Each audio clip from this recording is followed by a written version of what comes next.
नमस्कार मित्रों, आप सभी का लॉजिकल सनातन ध्यान चैनल में स्वागत है। लॉजिकल सनातन ज्ञान चैनल में स्वागत है, जिसमें हम लॉजिक के माध्यम से और विज्ञान के माध्यम से सनातन की बात समझने का और हिंदुत्व की गहराई को जानने का प्रयास करते हैं। अभी वर्तमान में एक नया विषय बहुत चिंता का कारण है। वो विषय है पर्यावरण असंतुलन का। जिस तरीके से चीन में बाढ़ आई है, जर्मनी में आई है, नीदरलैंड में आई है, और जिस तरीके से यूके में 45-50 डिग्री टेम्परेचर पहुंचा है, कनाडा में भयंकर गर्मी हो गई है, और आपके गल्फ कंट्रीज़ में जहां रेगिस्तान है वहाँ बर्फ़ पड़ गई है, ये सब हमको विनाश की चेतावनी दे रहे हैं। चलिए बात करते हैं, क्योंकि पर्यावरण तो मेरा बहुत एक तरीके से मन पसंद का विषय है, और मैंने पर्यावरण के ऊपर जब सक्रिय रहा हूँ तो करीबन 200 से अधिक जगह पर व्याख्यान दिए, विभिन्न डिग्री कॉलेज में, इंजीनियरिंग कॉलेज में, यूनिवर्सिटीज़ में। इन्वायरमेंट पर बहुत ध्यान दिए मैंने, और इसके ऊपर कम से कम कुछ नहीं तो 500 से अधिक लेख हमारे हिंदी में देश की विभिन्न पत्र पत्रिकाओं में छपे हैं जो पर्यावरण पर। तो मैं बात करना चाहता हूँ पर्यावरण की। देखिए, सनातन में पर्यावरण का बहुत ज़्यादा एक बहुत करीबी नाता है। हमारे वहाँ जो हम आराधना करते हैं, क्या बोलते हैं, वृक्ष देवता, जल देवता, वायु देवता, अग्नि देवता, इत्यादि इत्यादि। पृथ्वी को हम माँ का दर्जा देते हैं। क्यों? क्योंकि हम पृथ्वी के द्वारा अपना जीवन यापन करते हैं कि माँ की तरीके से पृथ्वी हमारा भार सहती है, वो खाने पीने को देती है, हमारी मतलब पालन पोषण के लिए पृथ्वी को माँ कहते हैं। और हमारे वहाँ सनातन में हरे वृक्षों को काटना भी गुनाह है। आज भी हमारे बहुत से ऐसे गांव हैं जहाँ पर हरे पेड़ों को नहीं काटते हैं, नीम के पेड़ को नहीं काटते हैं, आम के पेड़ को नहीं काटते हैं, पीपल को नहीं काटते हैं, तो वहाँ आधे पेड़ों को तो काटते ही नहीं, क्योंकि उनके द्वारा जो उपयोगिता थी वो हमारे वहाँ तमाम सनातन साहित्य में पहले से उपलब्ध है। यहाँ तक कि भगवत गीता में भगवान श्री कृष्ण ने कहा कि मैं वृक्षों में पीपल का वृक्ष हूँ। इतना काफ़ी है ये समझने के लिए कि पीपल के ऊपर आप एक अलग तरीके से शोध कर सकते हैं, पीपल आपको क्या क्या देता है। हर क्षेत्र में पीपल का योगदान हो सकता है, होता है, अभी आपको केवल थोड़ा ही मालूम पड़ा है। इसी तरीके से जल की नदियों को हम पूजा करते थे, और आज के युग में भी वर्तमान में सनातन को मानने वाले कुछ नेता हमारे देश में आ गए। ये हमारा सौभाग्य है, और जिसके कारण गंगा, इस बनारस में देखिए आप, हरिद्वार में कितनी शुद्ध हो रही गंगा माँ जो पहले कहते थे हैं, उसको पुनर् अपना रूप प्रदान किया जा रहा है। देश भर में नदियाँ साफ हो रही है, और ये सिर्फ इसमें जो है, अगर हम देश के प्रधानमंत्री और यूपी में योगी आदित्यनाथ का योगदान देखें, राजनीतिक दृष्टि से अपना देखें, तो वास्तव में उन्होंने ये करके दिखाया। क्योंकि इसके पहले की सरकारों ने अरबों खरबों रुपए खर्च कर दिए गंगा सफाई के लिए, लेकिन वो सब नेताओं की जेब में चले गए, भ्रष्टाचार की भेंट चढ़ गए। वो बात नहीं। अब देखिए, आप पहले ये समझिए कि मैंने और भी क्लिप में बताया है इस पर कि आप सूक्ष्म रूप में कितना अत्याचार आरंभ कर देते हैं आँख खोलते ही, और उसके ऊपर ये कुर्बानी ऐसे त्यौहार, पटाखे आतिथ इत्यादि त्यौहार ये सोने में सुहागा है। अगर हम सनातन की दृष्टि से, आध्यात्मिक दृष्टि से देखें तो चीन अपने देश में जीवों की कराहों का, उनकी पुकारों का, उनकी यातनाओं का भुगतान भुगत रहा है और अभी और भुगतना बाकी है। अब आने वाले समय में आप देखेंगे कि चीन किस तरीके से नाश होता है। ये बेजुबान जानवर, इन पर शोध हुई है। इनकी आहें तुम मत समझो कि तुमको नहीं लगती हैं, लगती हैं। इसीलिए तप, संयम और अहिंसा जो सनातन के हमारे मूल धर्म है, हिंदू, जैन, बौद्ध, सिख, इन सब का पहला तीन ही तप, संयम, अहिंसा। अहिंसा परमो धर्म होता है हमारे वहाँ। खैर ये अलग बात है। मैं वैज्ञानिक बात करना चाहता हूँ कि हमारे इन्वायरमेंटल साइकिल यानी पर्यावरण की जो एक चक्र है, इसको चलाने के लिए कुल 24 परिस्थैतिक चक्र है, यानी इसको बोलते हैं इकोलॉजिकल साइकिल्स है। मतलब ये क्या होती है, मतलब कि वो एक ऐसा परिचक्र या एक ऐसा क्लोज्ड एरिया या समथिंग जहाँ पर उनके जीवों को कहीं बाहर जाने की आवश्यकता नहीं हो।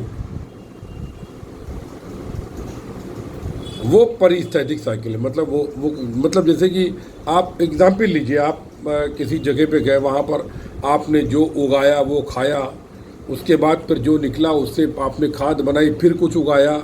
बाहर से आपको कुछ लेने की आवश्यकता नहीं पड़े। आप उतने में, जैसे आदिवासी लोगों की जो जीवन शैली होती कुछ तरीके से इकोलॉजिकल ही होती है, वो बाहर से कुछ नहीं लेते हैं। तो वो परिस्थैतिक साइकिल 24 होती है, उनमें 14 जो है वो प्रदूषित हो चुकी है। आप नेट पर पढ़ लें ये इन्वायरमेंटल साइकिल के से इकोलॉजिकल साइकिल्स क्या है, ज़्यादा बेटर रहेगा इसको, क्योंकि इसमें नाइट्रोजन साइकिल आती है, हाइड्रोजन, तमाम तरह की साइकिलें आती हैं गैसों की भी, किस तरीके से वो घूम करके मतलब एक क्षेत्र से दूसरे क्षेत्र में, एक रूप से दूसरे रूप में जाता है और पुनः प्रयोग होकर के अपने मूल रूप में आता है। वो 14 नष्ट मतलब प्रदूषित हो चुकी हैं, कुछ तो नष्ट हो चुकी हैं। तो ये एक तरह से मीटर होता है पर्यावरण के विनाश का। अब देखिए, आप जब सुबह उठते हैं क्या करते हैं? वॉशरूम जाते हैं, गंदगी फैलाते हैं। फिर यहाँ पर आप जो है साफ पानी से गंदगी साफ करते हैं। हिंदुस्तान में मुझे बड़ी हंसी आती है, सही बताऊं। अभी तो खैर मोदी सरकार बहुत अधिक प्रयास कर रही है, अच्छी बात है, लेकिन हमसे बड़ा बेवकूफ़ कोई नहीं है। पीने का शुद्ध पानी जो म्यूनिसिपैलिटी कॉरपोरेशन साफ करती है, उसको ऊर्जा देती है, उसमें केमिकल डालती है, तमाम प्रोसेस करती है, उसको आप जब मूत्री में जाते हैं तो 10 लीटर बहा देते हैं साफ़ करने में। फ्लश करने में आप गए तो आप 10 लीटर, दिन में आप आधा पानी तो ऐसे ही साफ पानी बर्बाद करते हैं।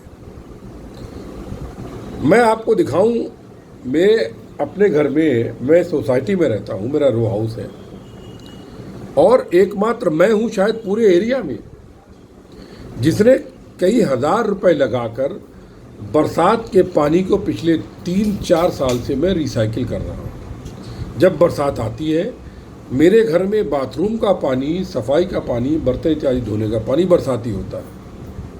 ऊपर टैंक लगा दिया है, जो पतरे हैं उनके ऊपर परनाला लगा दिया है, परनाले का पानी टैंक में जाता है, टैंक का पानी बाथरूम में आता है और नीचे किचन में आता है बर्तन इत्यादि धोने के लिए। अलग से पाइपिंग कराई, मैंने खर्चा किया है। अगर मैं चाहता तो मैं ना करूं, क्योंकि सोसाइटी में जितने मेंबर सबके ऊपर कॉमन एक तरीके से बिल आता है, लेकिन हमने ये किया अपने लेवल, क्योंकि मेरे अंदर पर्यावरण के प्रति दर्द है और मौजूद था। मैं तो मुख्य रूप से क्योंकि सनातन का सेवक हूँ, पुजारी हूँ, तो पर्यावरण के प्रति तो मेरे हृदय में अटूट प्रेम ही है। हमारा जो अभी, अब क्या बोलूँ, आप कह रहे हैं हमारी, मतलब अभी बड़ाई की बात नहीं कर रहा हूँ। कोरोना काल में मेरा जीवन सबसे अधिक क्वालिटी वाला बीता है, क्योंकि मैं जो G+2 का जो रो हाउस है उसमें कम से कम 150 गमले हैं, 150 गमले, मोर देन 150 होंगे गमले। उसमें 3-4 घंटे व्यस्त हो जाते हैं, अपना समय बीतता ही नहीं है। घर का जो कचरा निकलता है, ग्रीन वेस्ट, उसकी मैं खाद बनाता हूँ, वो पेड़ों में पड़ता है। अभी खाद इतनी अधिक हो गई कि पेड़ बर्दाश्त नहीं कर पा रहे। अब सोच रहा हूँ खाद का क्या करूँ मैं। कचरे वाला बोलता है साहब कचरा निकलता ही नहीं है आपका, खाली कुछ पेपर और कुछ थैली निकलती है प्लास्टिक की, वो जाके वो सेल करता है, वो बड़ा खुश रहता है। वो ये इंडिविजुअल जिनके पास सामर्थ्य है उनको इस विषय में सोचना चाहिए। हमारे सोसाइटी में 2-4 अरबपति लोग हैं, लेकिन पता नहीं वो अपने साथ में धन को लेके जाएंगे, समझ नहीं आता है। समाज के लिए, सोसाइटी के लिए कुछ सोचना नहीं है उनको, क्योंकि वो अपने सीने पर रख के ले जाएंगे, वहाँ भी 6 मकान बनाएंगे। यहाँ पर तो 10 मकान है, वहाँ भी 6 बनाएंगे। ऐसी मेंटलिटी के लोग। मैंने निवेदन किया कि सर आपको मैं टेक्निकल बता देता हूँ, आई विल गाइड यू, मतलब पूरा आपको मैं करा देता हूँ आपको। और तो और मैं सोलर पावर भी अपने इंडिविजुअल लेवल पे लगाने की सोच रहा हूँ। यहाँ तक कि हमारा जो बरसात का पानी, अभी मुंबई में इतनी बरसात हुई है, लगातार पानी वेस्ट हुआ है, तो मैं सोच रहा था कि मुझे कहीं माइक्रो इलेक्ट्रिक डिवाइस मिल जाए जिसको कि नल में कनेक्शन दे दूँ, नल खोल दूँ, तो उसके घूमने से जो पावर पैदा होगी उससे हम मोबाइल वगैरह चार्ज कर सकते हैं।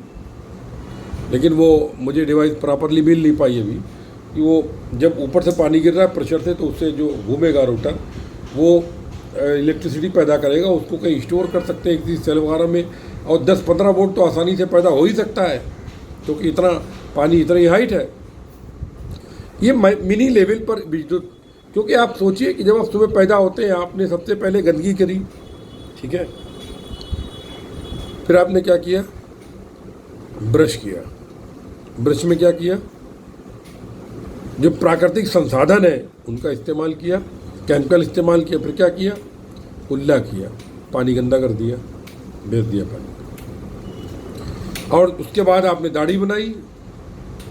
दाढ़ी बनाने में आपने नल को बहता हुआ छोड़ दिया, बंद ही नहीं किया, क्योंकि आप सोचते हैं अगर आपके पास पैसा है तो आप कुछ भी खरीद सकते हैं। अब पानी मतलब पिता, ये सब आपके मतलब पेरेंटल प्रॉपर्टी है, आप नष्ट करने के पर्यावरण को आप सोच के चलते हैं। तो ये, इसके बाद क्या किया आपने, इसके बाद आप नहाए, फिर केमिकल साबुन पानी बर्बाद किया आपने। उसके बाद आप आए, आपने नाश्ता किया। नाश्ता कहाँ से आता है, खाने का सामान पर्यावरण से आता है। आधा खाया आपने, आधा छोड़ दिया, कचरे में फेंक दिया। बहुत एहसान किया आपने पर्यावरण के ऊपर। आप ये सोचिए कि जब उत्तराखंड में वृष्टि आई थी 6-7 साल पहले, 8 साल पहले, तो क्या उस वृष्टि में जो 2 लाख लोग विस्थापित हुए थे, पूरी तबाही मची हुई थी, तो उसमें क्या पैसे वाले अरबपति नहीं होंगे क्या लाइन में? हो सकता है वो अरबपति किसी, जहां पर खाना बट रहा हो, उन भिखारियों की लाइन में लगे हों। आप कह सकते नहीं लगे थे क्या? किस काम का है आपका पैसा कि इस मुगालते में मत रहिए आप। तबाही आती है तो सबसे अधिक तकलीफ आप ही को होगी, ये सोच लीजिए आप, क्योंकि आपको भौतिक सुखों में रहने की आदत है। आपके अंदर श्रम करने की क्षमता भी नहीं होगी। लेकिन जनाब आपने आधा नाश्ता छोड़ दिया। फिर आपने क्या किया, ऑफिस जाने के लिए वाहन निकाला। हो सकता ड्राइवर हो सकता ना हो सकता कार हो, जो भी हो। क्या किया आपने, डीजल को नष्ट किया, पेट्रोल को नष्ट किया, ऑफिस पहुंचे, बिजली इस्तेमाल करी। बिजली कैसे बनती है मालूम आपको? मैंने कैलकुलेट किया है, क्लिप डाला हुआ अपने ब्लॉग पर डाला हुआ है, कि यदि आप पावर स्टेशन में 9 यूनिट बिजली बचा सकते हैं अपने घर में 1 यूनिट बिजली बचा करके। कैसे?